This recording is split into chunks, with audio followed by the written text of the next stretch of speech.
اعوذ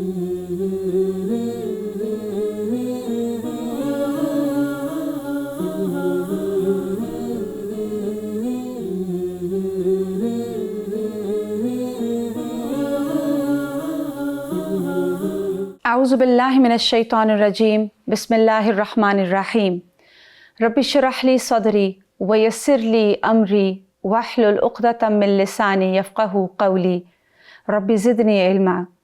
السلام علیکم ورحمۃ اللہ وبرکاتہ۔ ناظرین، eternal lessons dealings of the prophet صلی اللہ علیہ وآلہ وسلم کے آج کے ایپیسوڈ کے ساتھ میں رابعہ کلیم آپ کی خدمت میں حاضر ہوں۔ لقد کان لکم فی رسول اللہ اسوۃ حسنہ لمن کان یرجو اللہ والیوم الآخر وذکر اللہ کثیرا۔ ناظرین، کہا جاتا ہے کہ علم ایک بند دروازہ ہے اور سوال کرنا اس کی چابی ہے۔ جس طرح تالا بغیر چابی کے نہیں کھلتا، اسی طرح علم کا دروازہ بعض اوقات سوال کے بغیر بھی نہیں کھلتا۔ سوال کی اہمیت کو اگر یوں سمجھا جا سکتا ہے کہ سوال کا فائدہ صرف اس خاص پوچھنے والے کو نہیں ہوتا۔ بعض اوقات ایک سوال اور ایک سوال پوچھنے والا، اس کا یہ عمل کتنوں کے لیے رہبر اور رہنما بن جاتا ہے۔ اور یہ چیز ہم دیکھتے ہیں نبی کریم صلی اللہ علیہ وآلہ وسلم کے دور میں۔ بعض اوقات ایک آدمی کا کیا گیا سوال صدیوں تک کے لیے رہنما بن سکتا ہے، اور اس کو ہم دیکھتے ہیں رسول اللہ صلی اللہ علیہ وآلہ وسلم کے دور میں۔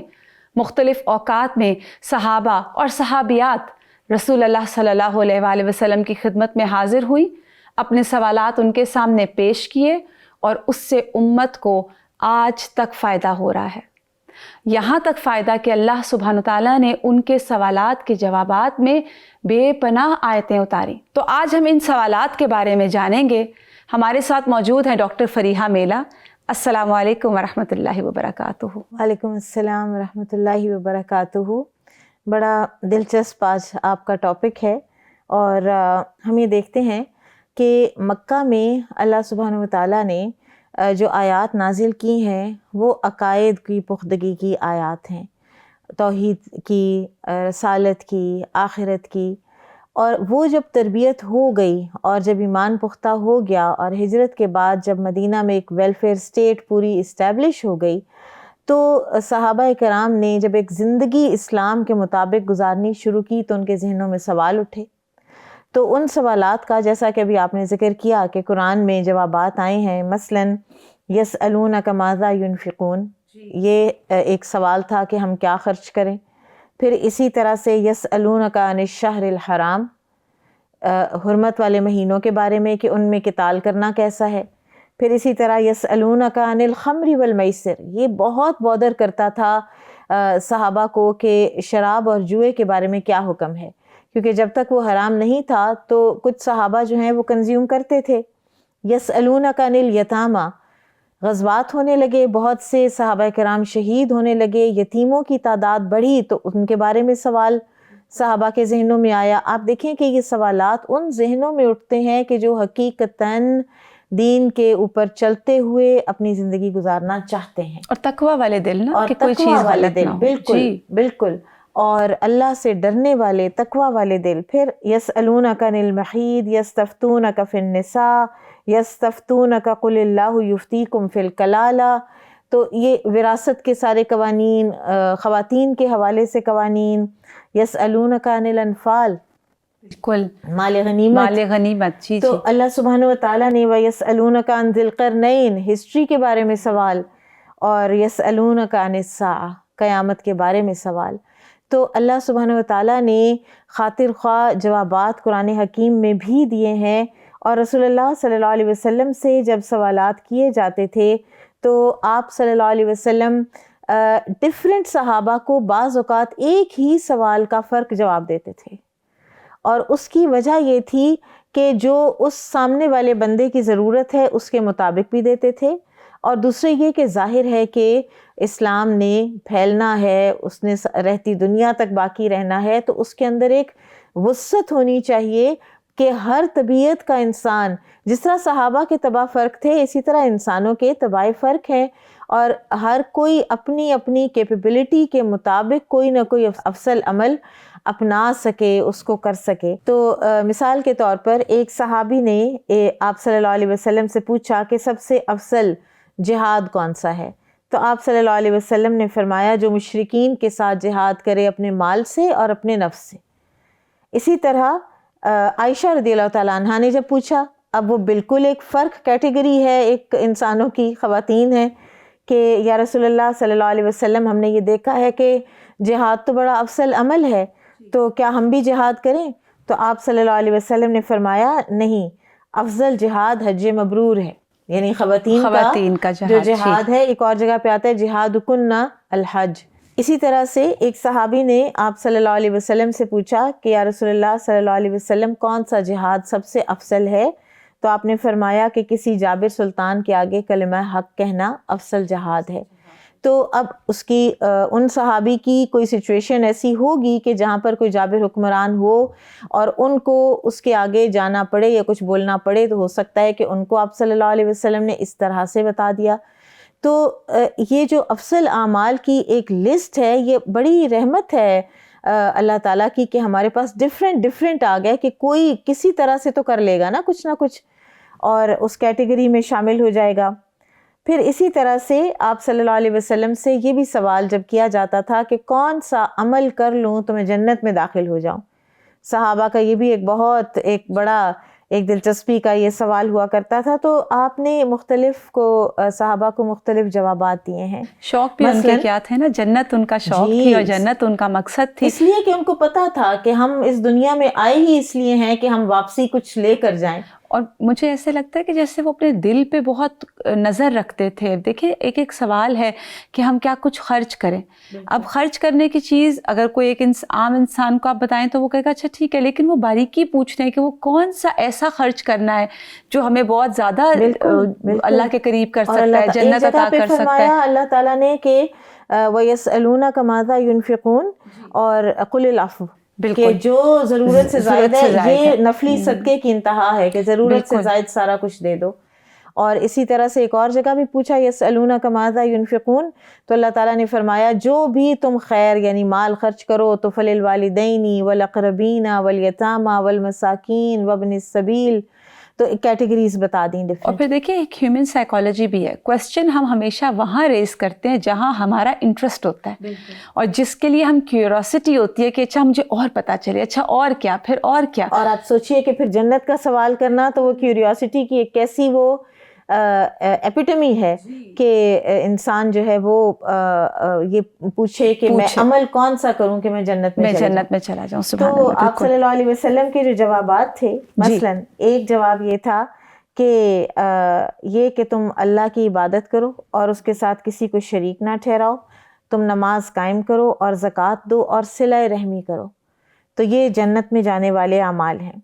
پھر اسی طرح سے ایک کسی اور صحابی نے پوچھا تو آپ صلی اللہ علیہ وسلم نے جواباً فرمایا کہ بات تو تم نے بہت بڑی پوچھی، اور اس میں پھر آپ صلی اللہ علیہ وسلم نے جو تاکید کی وہ سب سے پہلے تو توحید کی تاکید تھی، یہی کہ اللہ تعالیٰ کی عبادت کرو اور اللہ کے ساتھ کسی کو شریک نہ ٹھہراؤ، نماز پڑھو، زکوٰۃ دو، رمضان کے روزے رکھو اور حج بیت اللہ کرو۔ یعنی ایک انسان کو صلہ رحمی بھی بتائی ساتھ، اور ادھر آپ صلی اللہ علیہ وسلم نے ارکان اسلام بتائے، تو ایک وسعت آتی چلی جاتی ہے نا جنت میں جانے والے کاموں کی۔ پھر اسی طرح سے آپ صلی اللہ علیہ وسلم نے پھر فرمایا کہ کیا میں تمہیں خیر کے دروازوں کے بارے میں آگاہ نہ کروں؟ روزہ ڈھال ہے اور صدقہ انسان کی خطاؤں کو اس طرح سے بجھا دیتا ہے جیسے پانی آگ کو بجھا دیتا ہے۔ اور پھر آپ صلی اللہ علیہ وسلم نے فرمایا جنت میں لے جانے والا ایک اور عمل ہے ایک آدمی کی وہ نماز جو وہ آدھی رات کے وقت اٹھ کے کرتا ہے۔ اور پھر آپ صلی اللہ علیہ وسلم نے یہ آیت تلاوت فرمائی تتجافى جنوبهم عن المضاجع يدعون ربهم خوفا وطمعا ومما رزقناهم ينفقون، سورہ سجدہ کی بالکل۔ اور اسی آیت سے آگے جو آیت ہے وہ کیا بتاتی ہے کہ ان اعمال والے کہاں جائیں گے؟ فلا تعلم نفس ما اخفی لهم من قرۃ اعین، کہ کوئی جان کوئی نفس یہ جانتا ہی نہیں ہے کہ اللہ تعالیٰ نے اس کے لیے کیا آنکھوں کی ٹھنڈک چھپا رکھی ہے ان اعمال کے بدلے میں۔ پھر اسی حدیث کے آخر میں آپ صلی اللہ علیہ وسلم نے ایک اور بات جو کہتے ہیں نا کہ جو اینڈ میں سم اپ کی، تو آپ صلی اللہ علیہ وسلم نے فرمایا کہ اپنی زبان کی طرف اشارہ کر کے کہ اس کو قابو میں رکھو۔ تو معاذ رضی اللہ تعالیٰ عنہ جو صحابی ہیں پوچھنے والے، انہوں نے پوچھا کہ یا رسول اللہ کیا ہمارا اس بات پر بھی مواخذہ کیا جائے گا جو ہم نے باتیں کی؟ تو آپ صلی اللہ علیہ وسلم نے فرمایا تیری ماں تجھے گم پائے اے معاذ، نہیں اوندھا دھکیلتی جہنم میں لوگوں کو مگر ان کی زبانیں، زبانوں کی کٹی ہوئی کھیتیاں۔ اور کتنی ہم اپنی زبانوں کو غیر ضروری استعمال کرتے ہیں، کتنا ہم لوگوں کی عزتوں کو تار تار کرتے ہیں، کتنا ہم غیبت، ہم چغلی، ہم اپنے حسد کو وائس کرتے ہیں، ہم اپنی انسیکیورٹیز کو وائس کرتے ہیں، ہم اپنے تجسس کو، بدگمانیوں کو وائس کرتے کرتے ہم اپنی زبانوں کی کھیتیاں اتنے اپنے ہم رجسٹر بنا لیتے ہیں۔ انسان کو اس وقت سوچ لینا چاہیے کہ فرشتے لکھ رہے ہیں۔ پر مجھے لگتا ہے کہ اس کے پیچھے ایک وجہ ہے، جتنی لگژریز عام ہو گئی ہیں اتنا انسان ریلیکس ہو گیا۔ جیسے اس پہ وہ حدیث بھی ہے نا، مفہوم ہے کہ قیامت کے قریب میری امت کے لوگ ہوں گے کچھ جو رنگ برنگ کے مشروب پئیں گے، طرح طرح کے کھانے کھائیں گے، طرح طرح کے لباس پہنیں گے، اور طرح طرح کی سواریاں بھی اس میں آتی ہیں، سواریوں کا بھی ہے جی، اور پھر گفتگو میں بد احتیاطی کریں گے، اور پھر آپ صلی اللہ علیہ وسلم اس کو آخر میں جس طرح کنکلوڈ کرتے ہیں کہ یاد رکھنا وہ میری امت کے بدترین لوگ ہوں گے۔ اور وجہ یہ ہے نا آپا کہ ہمارے پاس جب اتنی لگژریز آ جاتی ہیں اور ہم اتنے ریلیکس ہو جاتے ہیں تو زور پھر زبان میں آ جاتا ہے، بے خوف ہو جاتے ہیں، اور ہم جتنا ابھی جوں پڑھ رہے ہیں اور جوں ہم آگے بڑھ رہے ہیں، ہم یہی دیکھ رہے ہیں کہ صحابہ کا تقویٰ، نبی کریم صلی اللہ علیہ وسلم تو تھے ہی اللہ کے رسول، ان کا تو ایک لیول اور تھا، لیکن جو ان کے ارد گرد کے لوگ تھے وہ تو ہمارے جیسے عام انسان تھے نا، لیکن دلوں میں دل مختلف تھے، کیونکہ تقویٰ بہت تھا، اور وہ ہر وقت صرف اپنا فزیکل عمل واچ نہیں کرتے تھے، وہ دلوں کی حالتیں واچ کرتے تھے، اور یہ بہت ضروری ہے، نیت کی نگرانی۔ اب دیکھیں کہ بالکل آپ نے بہت ہی خوبصورت بات کہی، اور یہی وہ لوگ ہیں جنہوں نے لگاتار اپنے دلوں کی نگرانی کی، کہ جن کو اللہ تعالیٰ نے ہمارے لیے انہیں بھی رول ماڈل بنایا۔ سورۃ البقرہ میں اللہ تعالیٰ فرماتے ہیں فَإِنْ آمَنُوا بِمِثْلِ مَا آمَنْتُمْ بِهِ فَقَدِ اهْتَدَوْا، بالکل، تو ان کے ایمان کے جیسا ہمیں ایمان لانے کی کوشش کرنی چاہیے۔ اور آپ دیکھیے کہ کتنی یہ ایک ڈائلیما ہے کہ ہماری بچے اور ایون ہماری کئی خواتین، ہمارے مرد حضرات، آپ ان سے کسی فٹ بال پلیئر کا، کسی کرکٹ پلیئر کا، آپ ان کے ٹیموں کے کپتان، آپ ان کے نام پوچھ لیں، وہ آپ کو بتاتے چلے جائیں گے، ان کو ان کی ہسٹریز کا بھی پتہ ہوگا۔ عام انسان اور ہیرو ورشپنگ کا یہ حد ہے۔ اور دوسری طرف جن لوگوں کا ایمان ہمارے لیے کرائٹیریا بنا دیا گیا، ہمیں ان کے نام نہیں آتے۔ آپ ایک سروے کر کے دیکھ لیں کہ کتنے لوگوں کو پتہ ہے کہ عشرہ مبشرہ کے نام کیا ہیں۔ سب سے پہلے تو آپ یہ ان سے پوچھیں کہ آپ کو کیا پتہ بھی ہے کہ عشرہ مبشرہ کا معنی کیا ہے، یا وہ کون تھے؟ یا آپ یہ پوچھیں کہ آپ چاروں خلفائے راشدین، میکسیمم کوئی آپ کو بتائے گا نا تو آپ کو 4 خلفائے راشدین تک بتائے گا۔ اس کے بعد اگر 100 میں سے آپ پوچھیں گے تو آپ کو 5 یا 6 لوگ شاید کچھ نام آپ کو بتا پائیں۔ ہم اتنے نابلد ہیں، ہماری اتنی اجنبیت ہے ان ہستیوں سے کہ جنہوں نے یہ سوالات کر کر کے ہمارے لیے دین کے کتنے دروازے کھولے۔ آپا جن کو ٹائٹل میرا صراط الذین انعمت علیہم، ہم ہر نماز میں ان لوگوں کا راستہ مانگتے اور ان لوگوں کو ہی نہیں جانتے، تو یہ تو واقعی آپ کی بات درست ہے کہ یہ بہت بڑا جو ہے یہ ہمارے لیے لمحہ فکریہ ہے آنے والی نسلوں کے لیے۔ بالکل جی۔ پھر اسی طرح سے آپ صلی اللہ علیہ وسلم کو جب کہا جاتا تھا کہ یا رسول اللہ مجھے کوئی نصیحت کیجئے، مجھے کوئی تاکید کیجئے، تو وہ بھی آپ مختلف لوگوں کو مختلف تاکیدیں کیا کرتے تھے۔ مثلاً ایک کو کہا کہ غصہ نہ کیا کرو، اس نے پھر کہا مجھے کوئی اور نصیحت کریں تو آپ صلی اللہ علیہ وسلم نے فرمایا غصہ نہ کیا کرو۔ اب اس کو اسی نصیحت کی ضرورت ہوگی، یہ بھی ایک بہت سیکھنے کی بات ہے۔ وہی بات جو آپ نے بھی کہی کہ اللہ سے حکمت مانگتے رہیں کہ یا اللہ مجھے پتہ چلے کہ میں نے کس کو کیا نصیحت کرنی ہے۔ آپ ایک نرم مزاج مدھم انسان کو اگر یہ نصیحت کریں گے تو وہ اس کے لیے میننگ لیس ہو جائے گی، اس کا امتحان کوئی اور ہو سکتا ہے، اس کے دل کی کوئی بیماری اور ہو سکتی ہے۔ لیکن ایک انسان جو غصے کا تیز ہے اس کا غصہ اس کے رشتوں پر، اس کی فرینڈشپس پر، اس کے کام پر اثر انداز ہو رہا ہے، تو اس کو یہ نصیحت کرنا یہ واقعی پھر ایک نصیحت ہوگی کہ جو فائدہ مند بھی ہوگی، آخرت کے لیے نقصان دہ ہے پھر غصہ تو جتنا معاملات خراب کر لیتے ہیں۔ تو اسی طرح ایک اور آدمی نے آ کر کہا کہ مجھے نصیحت کیجئے، تو آپ صلی اللہ علیہ وسلم نے فرمایا اللہ کے تقویٰ کو لازم پکڑو۔ وہ سفر پہ جا رہے تھے وہ صحابی جو ہے نا، تو آپ نے فرمایا اللہ کے تقویٰ کو لازم پکڑو اور ہر بلندی پر تکبیر کہنا، یعنی جب تم چڑھائی چڑھو یا بلندی پہ پہنچو تو پھر تم تکبیر کہنا۔ اسی سے ہمارے یہ نا کہ ہم سیڑھیاں بھی چڑھتے ہیں یا ہم اوپر کو جاتے ہیں تو پھر ہم اللہ اکبر کہتے ہیں۔ اور جیسے ہم سفر کی دعائیں جب پڑھتے ہیں اور اس میں آتا ہے کہ اللہ کے رسول صلی اللہ علیہ وسلم نے حضرت معاذ کو جب یمن روانہ کیا تو وہاں پہ آپ صلی اللہ علیہ وسلم نے ان کو جو کچھ نصیحتیں کیں اس میں بھی یہی تھا نا کہ ہر درخت اور پتھر کے قریب اللہ کا ذکر کرنا، اور پھر وہ جو آگے مزید نصیحتیں آتی ہیں، لیکن وہ سفر کے دوران کہ آپ ہر جگہ جہاں جائیں تو اللہ کو اور مخفی گناہ کی جو ہے اس کی توبہ مخفی، اور جو اعلانیہ گناہ ہے اس کی توبہ اعلانیہ، اور پھر وہ بہت بے شمار خوبصورت نصیحتیں ہیں۔ بالکل۔ اچھا، ایک اور چیز آپ صلی اللہ علیہ وسلم پوچھنے والے کے لیے کرتے تھے کہ بعض اوقات وہ کچھ پوچھتے تو ان کو آپ آپشن بھی دیتے اور ساتھ ایک افضل چیز کی طرف آپ ایک بتا بھی دیتے، رہنمائی بھی کر دیتے۔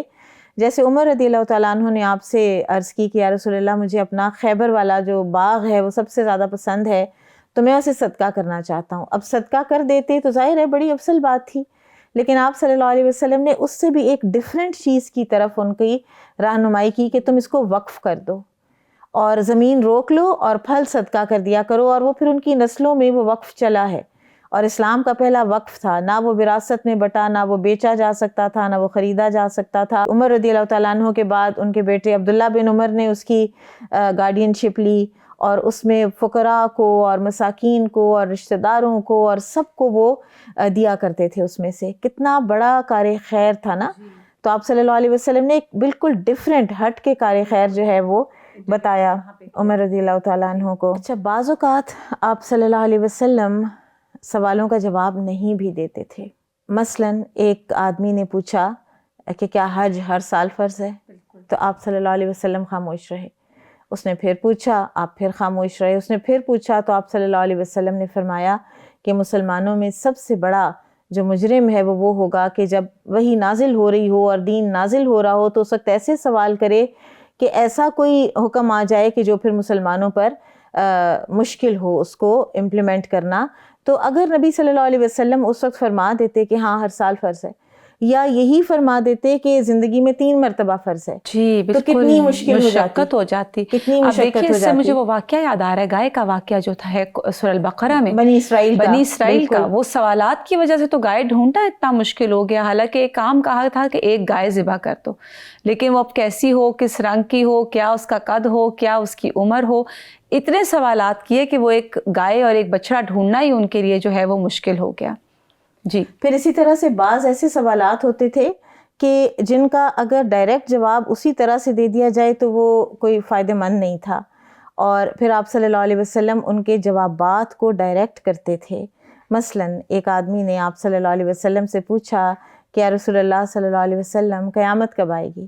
تو آپ صلی اللہ علیہ وسلم نے فرمایا تم نے اس کی تیاری کیا کر رکھی ہے؟ تو اس نے کہا، وہ ذرا تھوڑا سا ہوا اس طرح، اور پھر آپ صلی اللہ علیہ وسلم سے کہنے لگا کہ یا رسول اللہ تیاری تو کوئی نہیں، لیکن مجھے آپ سے محبت بہت ہے۔ تو آپ صلی اللہ علیہ وسلم نے فرمایا تھا المرء مع من احب، آدمی اسی کے ساتھ اٹھایا جائے گا جس سے وہ محبت کرتا ہے۔ تو صحابہ کہتے ہیں کہ ہم اتنے خوش ہوئے، اور انس بن مالک رضی اللہ تعالیٰ عنہ بعد میں فرمایا کرتے تھے کہ میں رسول اللہ سے محبت کرتا ہوں، میں ابو بکر سے محبت کرتا ہوں، میں عمر سے محبت کرتا ہوں، حالانکہ میرے اعمال ان کے جیسے نہیں ہیں، تو میں امید کرتا ہوں کہ میں جنت میں ان سب کے ساتھ ہوں گا۔ اور یہ اس پہ مجھے کچھ ایک یاد آ رہا تھا کہ سورہ مریم کے آخر میں آتا ہے نا کہ ان قریب رحمان ان کے لیے دلوں میں محبت ڈال دے گا، جن لوگوں نے اتنی قربانیاں کی، اور اب دیکھیے ان کے گھر بار ان سے چھوٹ گئے، ان کا ہر رشتہ ان سے چھوٹ گیا، لیکن آج صحابہ اکرام کا نام لیا جاتا ہے تو امت کے دل میں کتنی محبت ان کے لیے پیدا ہوتی ہے. کتنے تر و تازہ ہے یہ نام. بالکل بالکل. ان کی حالات زندگی ایک دفعہ پڑھو پھر پڑھو پھر پڑھو, دل اکتاتا ہی نہیں. ان کی قربانیوں کو اللہ نے اتنا اکنالج کیا کہ جب اپنے رشتے چھوٹ گئے ان سے دین کی خاطر, تو اللہ نے ایسے امت میں رشتے پیدا کر دیے اور ایسے لوگ پیدا کر دیے جو رہتی دنیا تک ان سے, ان کی سیرہ ہے اس قابل کہ ان سے محبت کی جائے. بالکل جی. پھر اسی طرح سے ایک اور آپ صلی اللہ علیہ وسلم کا انداز تھا سوال کے جواب کا, کہ اگر ایک دفعہ آپ نے کوئی بات فرمائی اور کسی کو سمجھ نہ آئی, اور جیسے کراس کویسچننگ ہوتی ہے کسی نے کی, تو آپ صلی اللہ علیہ وسلم اس کو مزید بات کو پھر ایکسپلین بھی کیا کرتے تھے. مثلاً آپ صلی اللہ علیہ وسلم نے فرمایا کہ جس کے دل میں ذرہ برابر بھی کبر ہوگا, تکبر ہوگا, تو وہ جنت میں داخل نہیں ہوگا. تو ایک آدمی نے پوچھا کہ یا رسول اللہ صلی اللہ علیہ وسلم, بندے کا دل کرتا ہے کہ اس کا گھر اچھا ہو, اس کا لباس اچھا ہو, سواری اچھی ہو, تو کیا یہ بھی کبر ہے؟ تو آپ صلی اللہ علیہ وسلم نے فرمایا ان اللہ جمیل یحب الجمال الکبر بطر الحق وغمط الناس. ایکسپلین کر دیا. ایکسپلین کر, یہ بھی کتنا ادب ہے, کویسچن کا آنسر دینے کا کتنا اچھا انداز ہے. بالکل اللہ تعالیٰ خوبصورتی کو پسند کرتے ہیں, خود خوبصورت ہیں, خوبصورتی کو پسند کرتے ہیں. آپ اپنی سواری بھی اچھی رکھیں, آپ اپنا لباس بھی اچھا رکھیں, لیکن کبر یہ ہے کہ آپ حق کا انکار کریں اور لوگوں کو حقیر جانیں. اگر آپ کے پاس اچھا لباس ہے اور دوسرے کے پاس نہیں ہے تو آپ اس سے بات کرنا ہی پسند نہ کریں. بارک اللہ. ناظرین یاد رکھیے, لا علمی ایک بیماری ہے اور سیکھنا, سوال کرنا اس کا علاج اور شفا ہے. علم حاصل کرنے میں سوال کی بہت اہمیت ہے. اللہ سے دعا ہے کہ اللہ تعالیٰ ہمیں بھی وہ علم سکھائے جو نافع ہو اور ہمارے آنے والی نسلوں کے کام آئے. سبحانک اللہم و بحمدک, اشہد ان لا الہ الا انت, استغفرک و اتوب الیک. السلام علیکم ورحمۃ اللہ وبرکاتہ.